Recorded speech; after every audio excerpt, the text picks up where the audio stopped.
G'day and welcome to the next video on integration. This one's looking at the area between two curves. This is 7.9 in your textbook.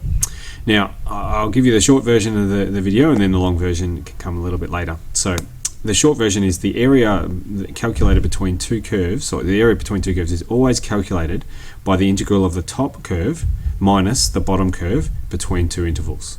So it's simply the top integral minus the bottom integral between the two terminals. That's the answer. Every single time, doesn't matter where they are, doesn't matter what they're doing.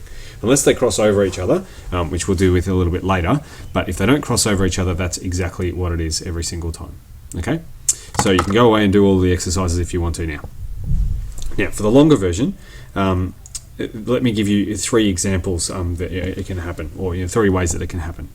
If both functions exist above the x-axis, we've got f of x being the top curve and g of x being the bottom curve.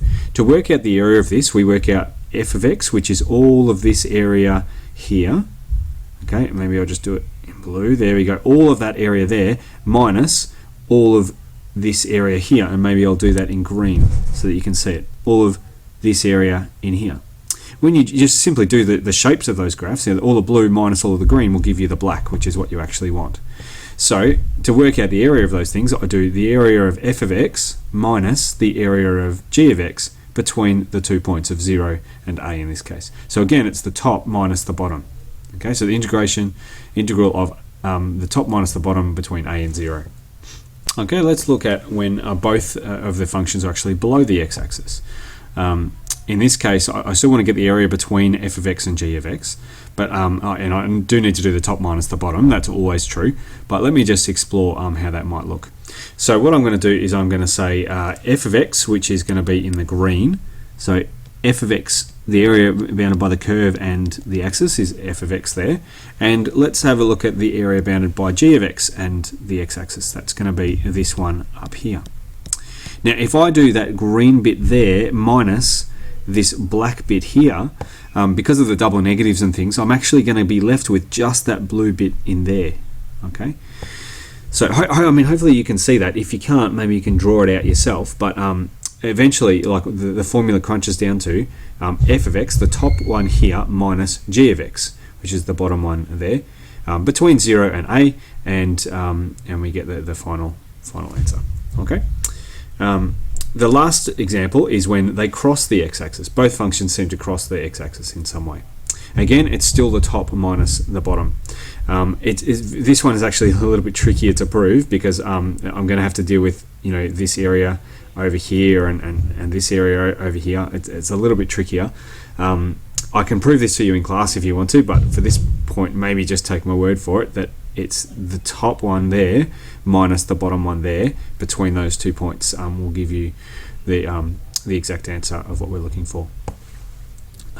And then finally, if I've got, say, they cross over each other, okay, so that makes it a little bit more complicated. The two graphs cross each other. It just means that we have to break up our integral where they cross over. So for argument's sake here, I've got A here is my furthest point and D here is my other furthest point. I want to know between A and D, but I have to change my integral at B and C, because you can see between A and B, g of x is on the top and f of x is on the bottom, but then between B and C, f of x is on the top and g of x is on the bottom. And then it changes back to g of x on the top and f of x on the bottom after that. So we always need to do the top minus the bottom, but it's in this case the top and the bottom change a little bit. So we have to do separate integrals based on which one's the top and which one's the bottom for this case.